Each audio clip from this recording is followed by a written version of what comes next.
إن الحمد لله نحمده ونستعينه ونستغفره ونعوذ بالله من شرور أنفسنا ومن سيئات أعمالنا من يهده الله فلا مضل له ومن يضلل فلا هادي له أشهد أن لا إله إلا الله وحده لا شريك له وأشهد أن محمدا عبده ورسوله وحبيبه وخليله صلوات ربي وسلام وبركاته عليه لا نبي بعده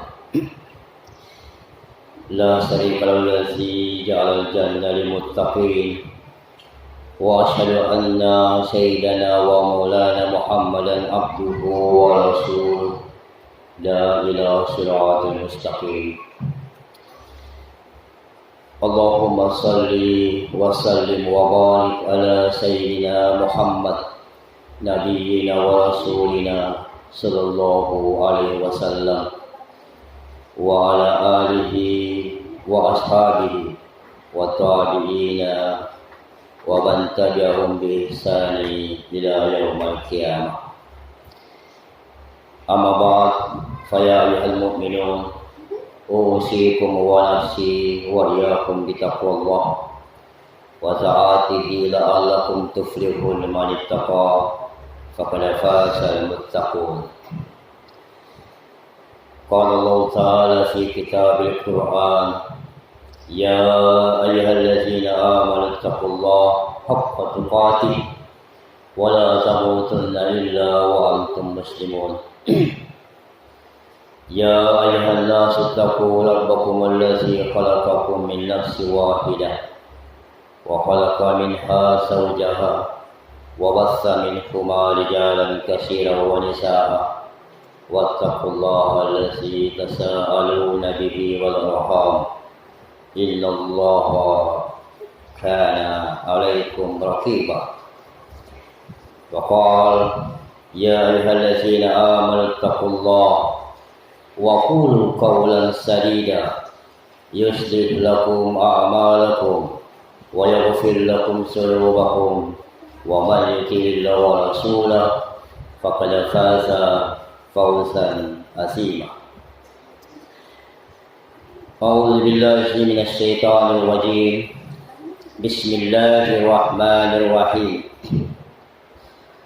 يا أيها الذين آمنوا إذا نودي للصلاة من يوم الجمعة فاسعوا إلى ذكر الله وذروا البيع ذلكم خير لكم إن كنتم تعلمون. صدق الله العظيم. فيا معاشر المسلمين وسumratal mu'minin rahimakumullah. Segala puji hanya milik Allah yang telah melimpahkan rahmat dan karunia-Nya kepada kita semua, yang telah meringankan langkah kita untuk hadir di rumahnya yang suci ini, hingga kita dapat berkumpul dalam rangka menunaikan kewajiban salat Jumat. Hadirin jamaah Jumat, saudaraku seiman, mari kita tingkatkan ketakwaan kita.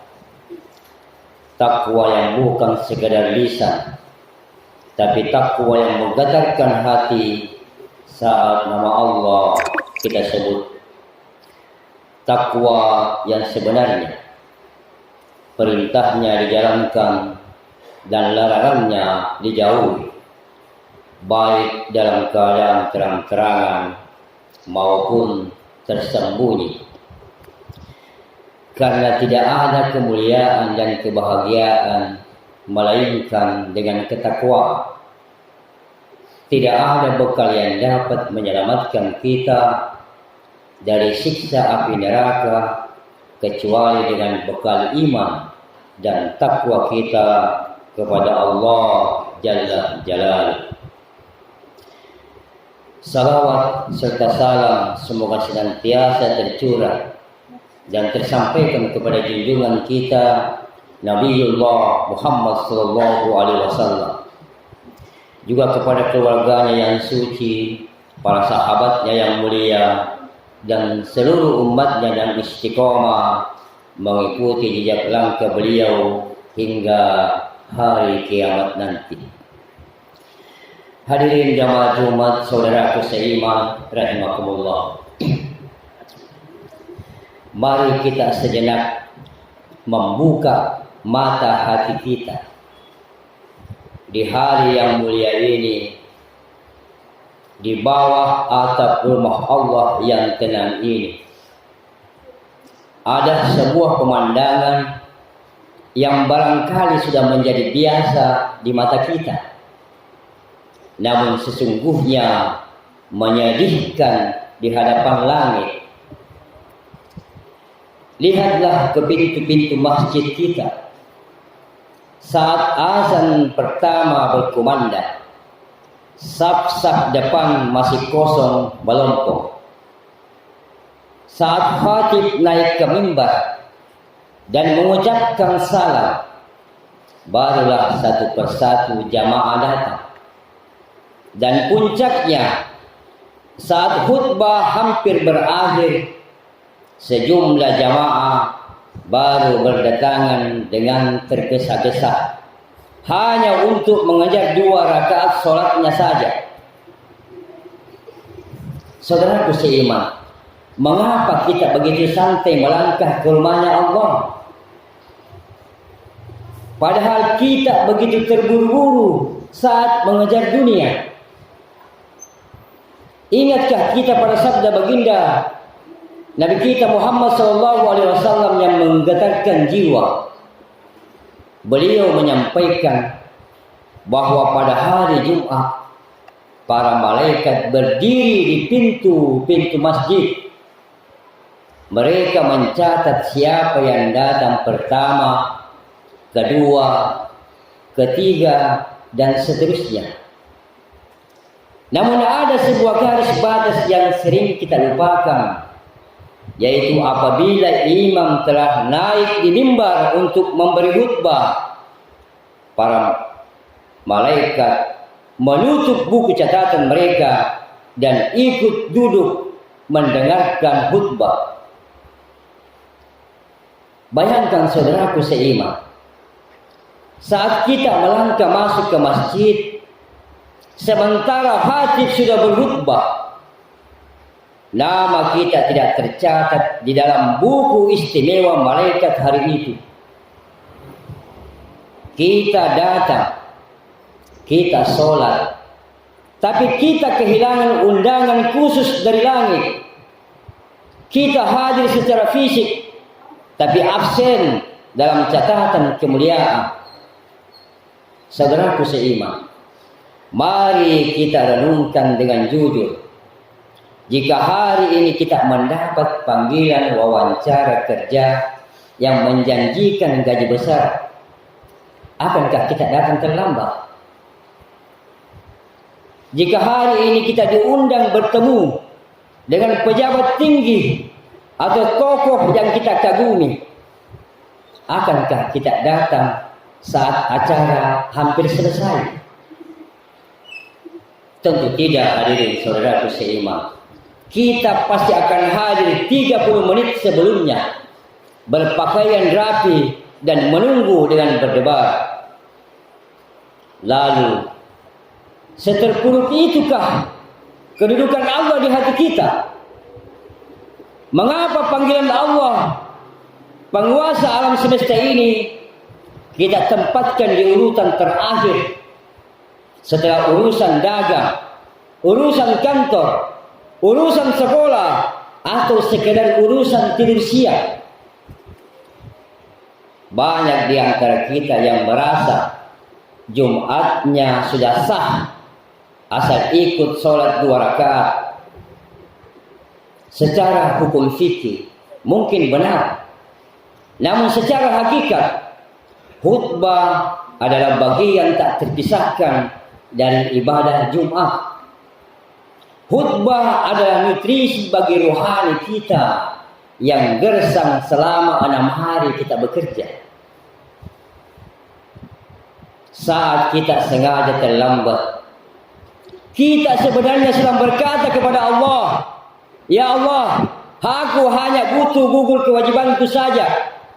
Aku tidak butuh nasihatmu. Aku tidak butuh teguranmu." Kita menganggap bahwa khutbah itu hanya sekedar selingan saja. Hadirin jamaah Jumat, saudaraku seiman, jangan biarkan diri kita terbiasa dengan keterlambatan. Keterlambatan dalam ibadah adalah tanda mulai lemahnya rasa takzim, rasa hormat kita kepada Allah, Sang Pencipta kita.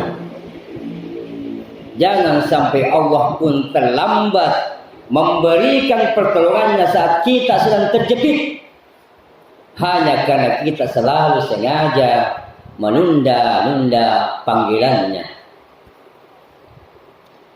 Saudaraku seiman, mari kita berubah.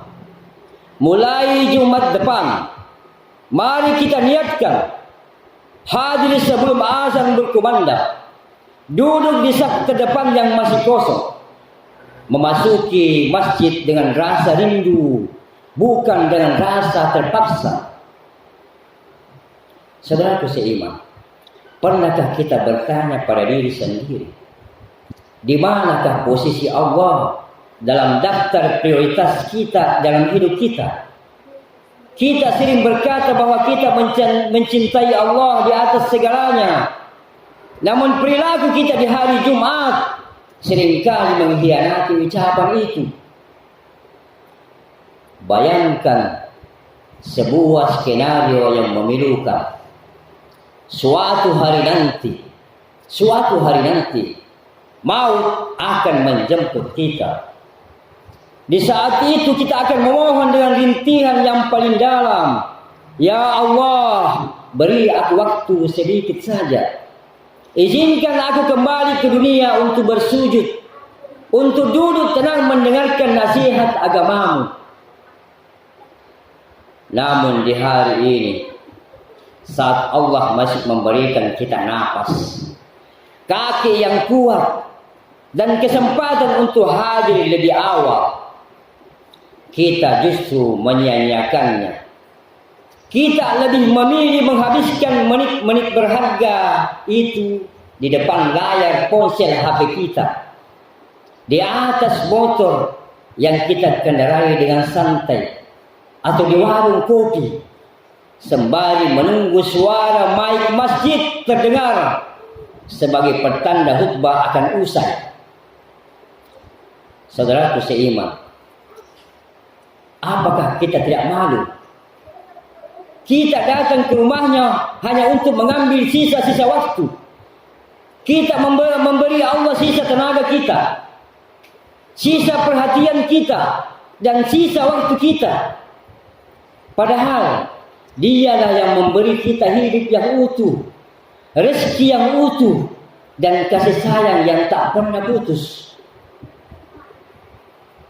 Jika kita selalu memberikan yang sisa untuk Allah, waktu sisa, tenaga sisa, dan perhatian sisa, maka janganlah kita protes jika kehidupan kita terasa hambar dan penuh sesak.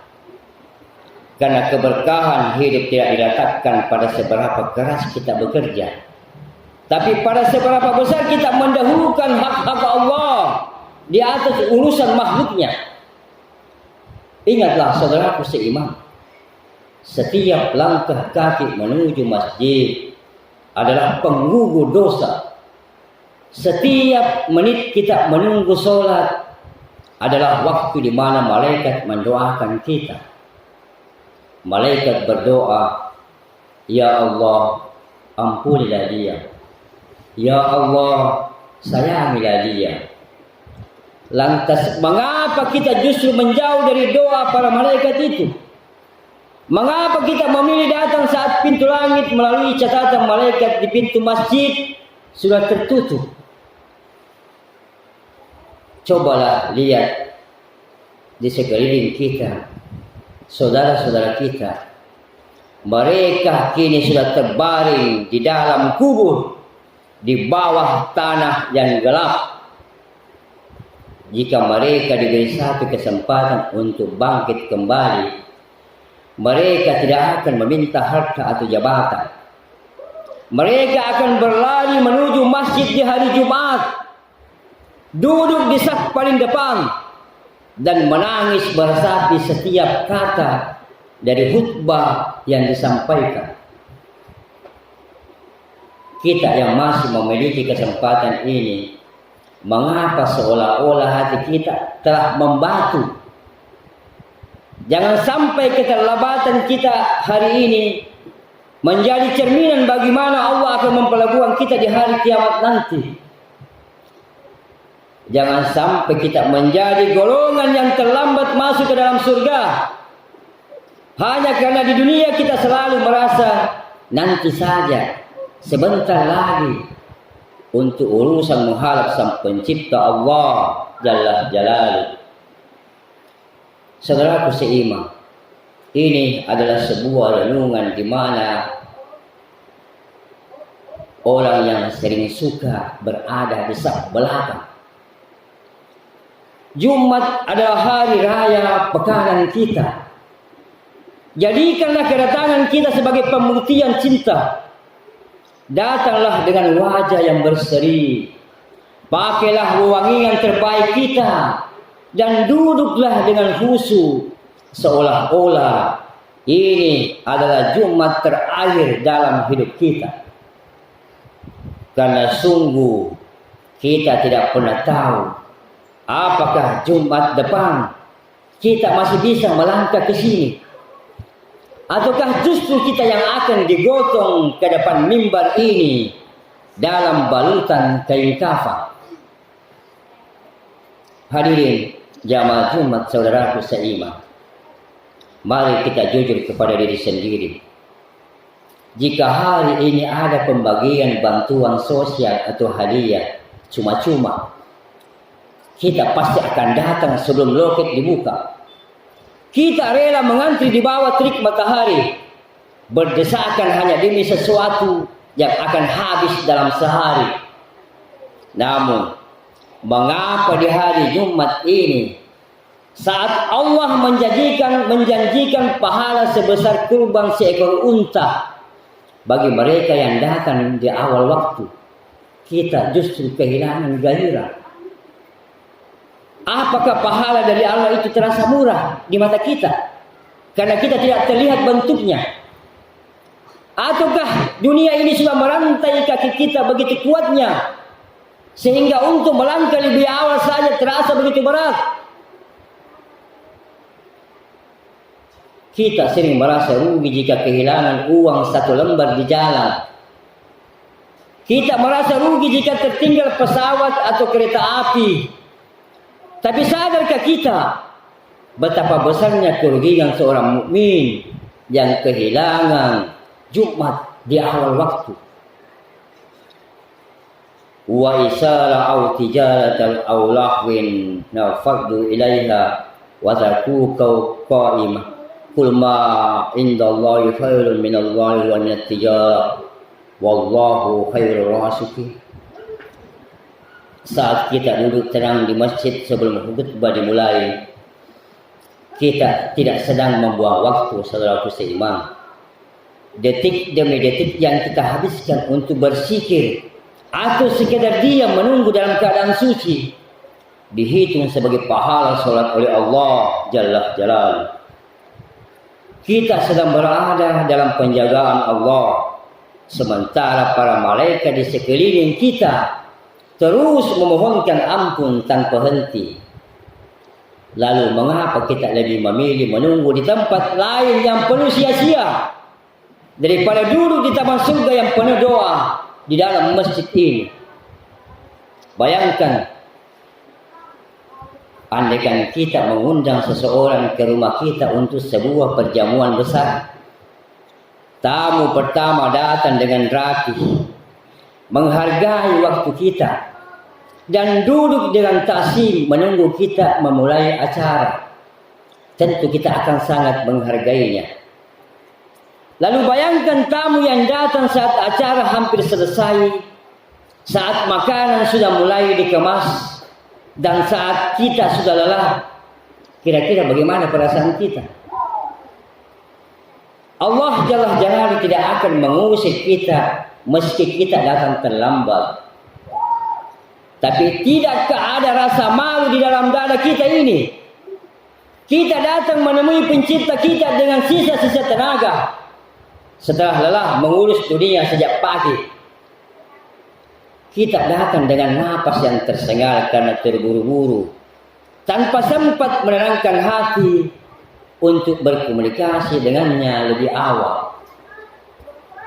Saudaraku seiman, keutamaan datang awal bukan sekedar soal catatan malaikat, tapi ini adalah soal adab seorang hamba kepada Tuhannya. Ini adalah soal seberapa besar kita menghargai undangan Allah Jalla Jalaluhu. Saudaraku seiman, mari kita jadikan hari Jumat ini sebagai titik balik. Katakan pada hati kita, mulai saat ini, aku tidak ingin hanya sekedar menggugurkan kewajiban. Aku ingin datang sebagai hamba yang rindu, yang datang lebih awal karena takut kehilangan satu detik pun kasih sayang Tuhanku. Saudaraku seiman, seringkali kita menganggap khutbah Jumat hanyalah prosedur formalitas saja. Padahal ia adalah tali penyambung antara hidayah Allah dengan kerasnya hati kita. Saudaraku seiman jamaah Jumat rahimakumullah, pernahkah kita menyadari bahwa setiap kalimat dalam khutbah yang kita dengar adalah jawaban Allah atas doa-doa kita? Mungkin seminggu ini kita sedang bingung arah. Mungkin hati kita sedang gundah karena masalah keluarga misal, atau masalah di sekolah, atau masalah apa saja.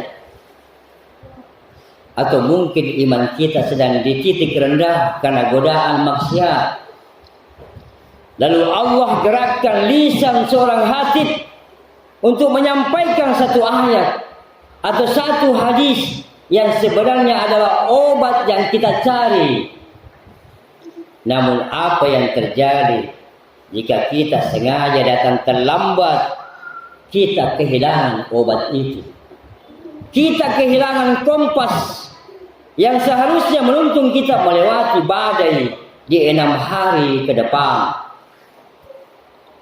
Ingatlah saudaraku seiman, saat khatib berdiri di atas mimbar, ia tidak sedang berceramah untuk dirinya sendiri. Ia sedang menjalankan tugas kenabian untuk mengingatkan kita semua tentang kematian, tentang hisab, tentang adanya hari pembalasan, dan tentang luasnya rahmat Allah Jalla Jalaluhu.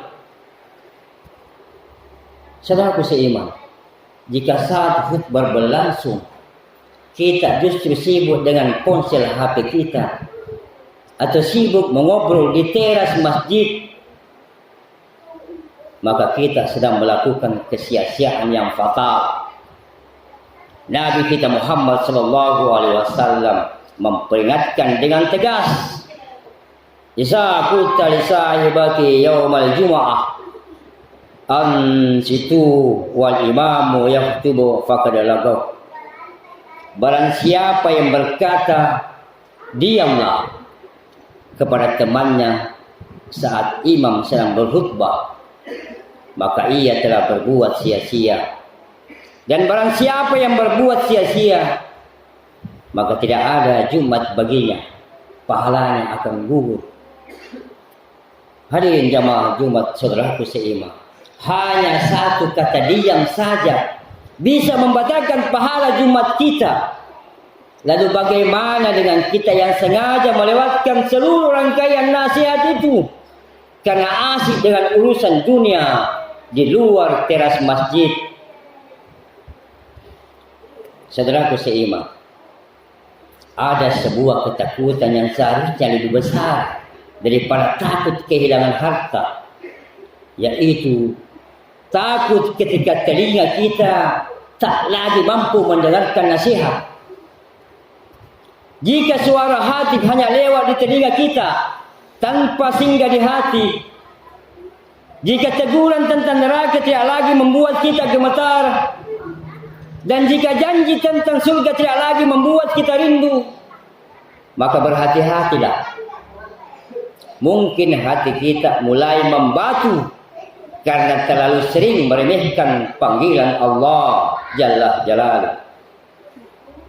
Setiap kali kita sengaja datang terlambat dan mengabaikan khutbah, kita sedang membangun dinding antara diri kita dengan hidayah Allah. Saudaraku seiman jamaah Jumat rahimakumullah, kita pulang dari masjid hanya dengan badan yang lelah dan perut yang lapar, tanpa membawa pulang cahaya sedikit pun untuk menerangi rumah tangga dan pekerjaan kita. Marilah saudaraku, kita bertobat hari ini. Jadikan khutbah Jumat sebagai momen cas iman. Datanglah lebih awal, duduklah dengan tegak, simaklah setiap kata, seolah-olah itu adalah nasihat terakhir yang akan kita dengar sebelum maut menjemput. Siapa tahu satu kalimat dari khatib hari ini adalah kunci yang akan membuka pintu surga untuk kita kelak. Jangan biarkan setan menertawakan kita karena kita masih ke rumah Allah, namun keluar tanpa membawa apa-apa selain rasa penyesalan. Saudaraku seiman, bayangkan jika seandainya di pintu masjid ini tertulis pengumuman, siapa yang datang sebelum khutbah dimulai akan membawa pulang uang 1 miliar rupiah. Saya yakin sejak waktu subuh masjid ini sudah sesak oleh jamaah yang beruduk saf paling terdepan. Tidak akan ada satupun dari kita yang tega membiarkan matanya terpejam atau kakinya santai melangkah di jalanan. Namun lihatlah kenyataannya. Allah menawarkan sesuatu yang jauh lebih mahal dari dunia dan seisinya, yaitu ampunannya, ridhonya dan surganya. Tapi mengapa seolah tawaran itu tidak memiliki harga di mata kita? Mengapa kita begitu lincah mengejar uang yang akan habis, namun begitu lunglai mengejar janji Allah yang abadi? Ketahuilah saudaraku seiman, setiap saf yang kosong di awal waktu Jumat adalah saksi bisu dari kelalaian kita. Saf-saf depan itu seolah menangis, memanggil-manggil hamba Allah yang beriman. Namun kita lebih memilih berlama-lama di zona nyaman kita. Jika hari ini kita datang saat khatib sudah duduk di antara dua khutbah, atau bahkan saat iman baru saja akan takbiratul ihram, tanyakan pada hati kita, apakah aku sedang meremehkan Tuhanku? Saudaraku seiman, kita sering menuntut Allah untuk mengabulkan doa kita dengan cepat. Kita ingin rezeki datang tepat waktu, kesembuhan datang segera, dan masalah selesai secepat kilat. Namun bagaimana mungkin kita meminta Allah bersegera dengan urusan kita, sementara kita sendiri selalu menunda-nunda saat dipanggil untuk menghadapnya? Khutbah ini bukan sekadar suara yang memecah keheningan. Ini adalah tali penyelamat yang Allah ulurkan kepada kita yang sedang tenggelam dalam kesibukan dunia yang menipu. Saat kita sengaja melewatkan khutbah karena datang terlambat, kita sebenarnya sedang melepaskan tali penyelamat itu. Saudaraku seiman, mari kita renungkan sekali lagi. Malaikat menutup buku catatan mereka saat khutbah dimulai. Bukan karena mereka lelah mencatat, tapi karena mereka ingin kita fokus pada satu hal, yaitu perbaikan diri. Jangan sampai kelak di pada masa nanti, saat semua orang menerima buku catatan amalnya, kita tertunduk balu karena melihat lembaran hari Jumat kita kosong tanpa catatan kehadiran dari malaikat penjaga pintu masjid. Saudaraku, jangan sampai kita menyesal saat melihat orang lain masuk surga dengan langkah secepat kilat, karena mereka selalu bersegera memenuhi panggilan Allah, sementara kita masih tertahan karena sering menunda-nunda urusan ibadah. Saudaraku seiman, cukuplah masa lalu menjadi pelajaran. Jika Jumat-Jumat sebelumnya kita menjadi jamaah menit terakhir, maka mulai hari ini berjanjilah kita kepada Allah, ya Allah, aku akan menghargai undanganmu. Aku akan hadir sebelum hambamu yang lain hadir, sebagai bukti bahwa Engkau yang paling utama di hatiku, ya Allah. Semoga Allah melembutkan hati kita, sehingga kaki ini terasa ringan melangkah ke masjid jauh sebelum khutbah dimulai. Semoga kita termasuk golongan orang-orang yang namanya dicatat paling awal oleh para malaikat di pintu-pintu rahmatnya. Semoga Allah mengampuni kelalaian kita, melembutkan hati kita yang keras, dan menjadikan kita termasuk golongan orang-orang yang beruntung, yang akan mendapatkan keberkahan Jumat secara sempurna dari awal hingga akhir. Barakallahu li wa lakum fil Qur'anil azim wa nafa'ni wa iyyakum bima fihi minal ayati wassikril hakim. Aqulu qawli hadza fastaghfirullahal azim li wa lakum innahu huwal ghafurur rahim.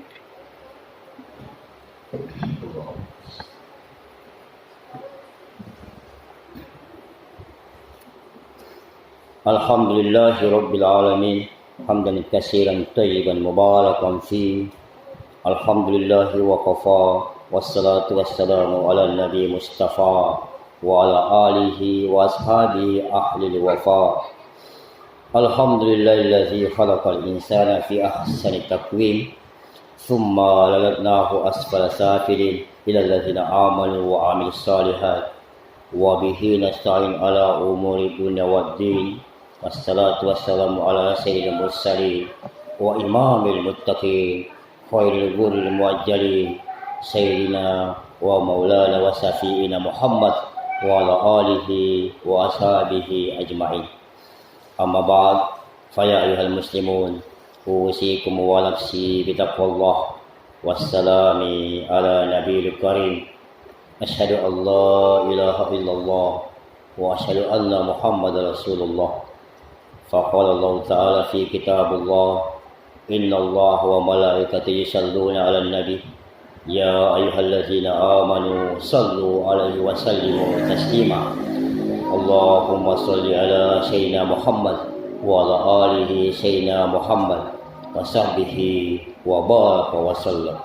Subhanakallahumma la ilma lana illa ma 'allamtana wa 'allimna ma yanfa'una wa barik lana fi ma 'allamtana innaka antal alimul hakim.